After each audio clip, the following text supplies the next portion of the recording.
Hey there gamers, DreamcastGuy here. Today we're talking about Final Fantasy VII, the original, not the remake, not Rebirth, not Part 3, but the original Final Fantasy VII, because this is not just my favorite game of all time, but it's a game that got into some very strange drama exactly 1 month ago. And now we have an update, right? So if you're trying to play the OG version of Final Fantasy VII, of course you can play it on a physical PlayStation 1. It's still the version I grew up with and loved the most, but that version had some problems, some glitches, and most specifically, a lot of translation errors. Now, since then, they've ported the game to current-gen consoles. You can play it on a PlayStation, a Nintendo Switch, an Xbox, and that version of it is a much more refined translation of the story, and it has cheat codes.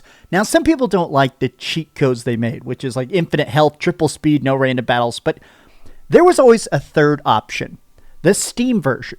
Now, the Steam version is very unique because it's much closer to the original, but with the better translation and with mods. Because the coding of that Steam version of it was so easy, people made hard mode versions of the games, extra super bosses, new sort of cutscenes and stuff. I've actually currently spent the last year playing this hard mode version called New Threat, which is fantastic. Well, a month ago, Square Enix said they're removing that version of the game, that version off Steam. But they seem to have changed their minds, perhaps. They've just decided to update the listing today. There is now the OG version, for those who already bought it, and the new version. They're both on Steam now. Let's take a look, because honestly, this to me, as a fan who has been playing the mods, this does feel like best case scenario, even if it is currently busted. Well, let's get into it. Hi, hope you're having a great day. If you could please give this video a like and subscribe if you haven't already. Okay, so the new version just dropped here about, 30 minutes ago. And what's funny is that currently it is busted. So as you can see here, there's the 2013 version is now what it's listed as in Steam. And then here is the new version. But when you press go, it says missing the executable. And you can even uninstall it and reinstall it. Currently the game, this happens occasionally where they list something and it's not quite actually updated yet. So I'm sure this will go live very, very soon. But the original version, now, if you already bought it, first what you'll notice is that these have separate Steam achievements. So if you want, like me, I actually love doing all the collectathon stuff, you can re-platinum it, so to speak. I'm definitely going to do that. But what's cool to me is that this new version of it, it has some stuff I like, some stuff I don't like. Let's talk about that real quick before anything else, right? So this is the new store page. It's actually a little bit accurate. You see here it says release date 2013. This is actually not the 2013 version, and we can tell because it actually has the list of new features right here, right? So currently, they're still updating the store page. Now, I have a big love for the 2013 version of this because I am a person that grew up with the original kind of janky version of FF7.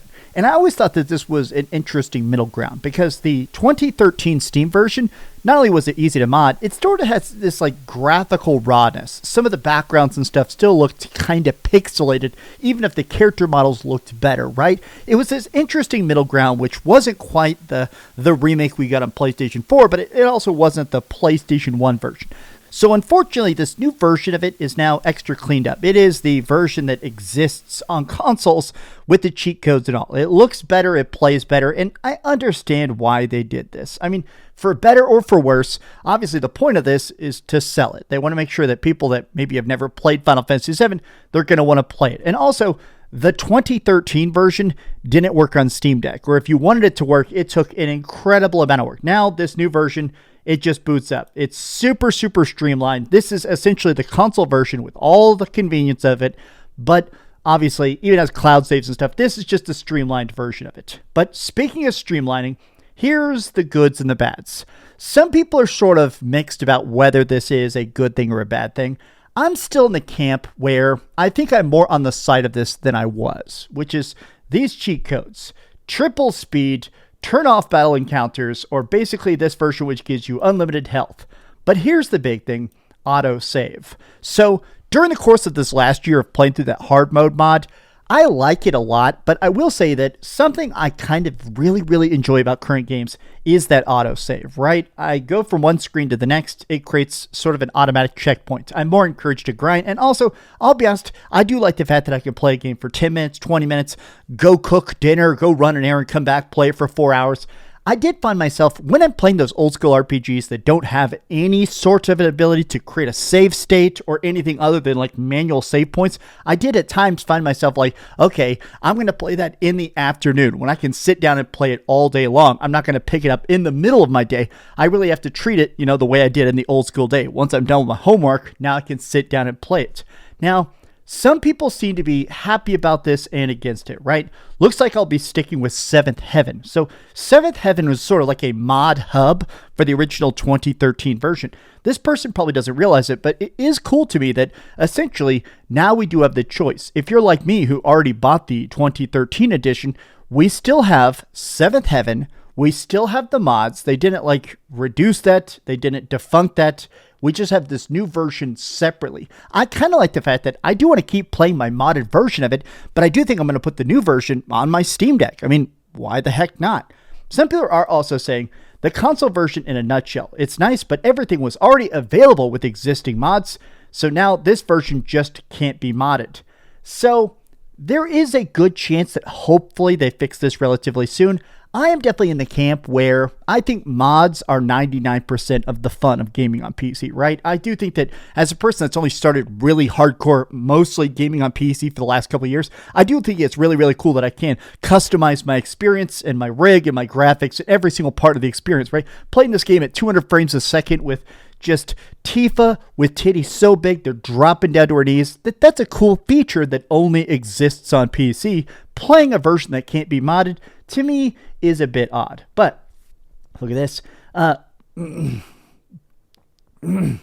know some people are going to hate this, but as someone who sucks at old RPGs, I kind of love this. A lot of people making fun of that. They forgot to install the game.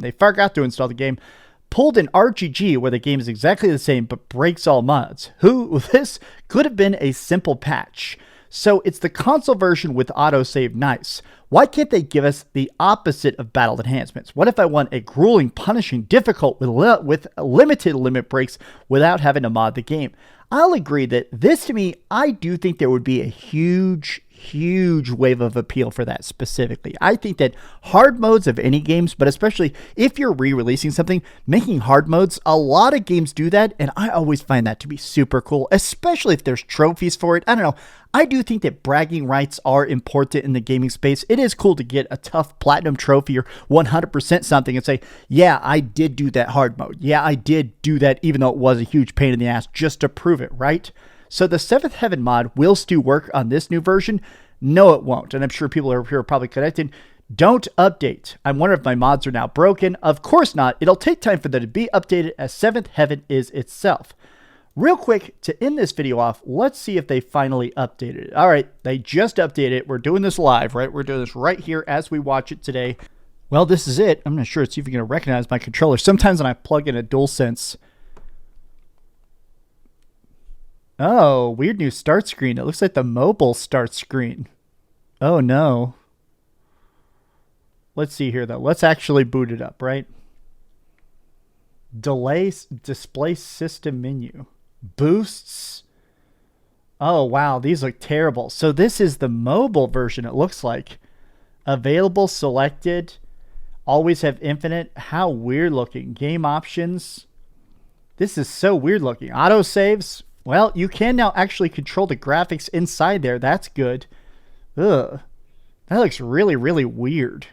Does it have a cutscene skip? No? Okay, so now that we're in the game itself, you can see this is something that personally I just don't like about this version of the game is this weird auto smoothing filter they've done to a lot of the backgrounds, and a lot of the character models to me just look very different.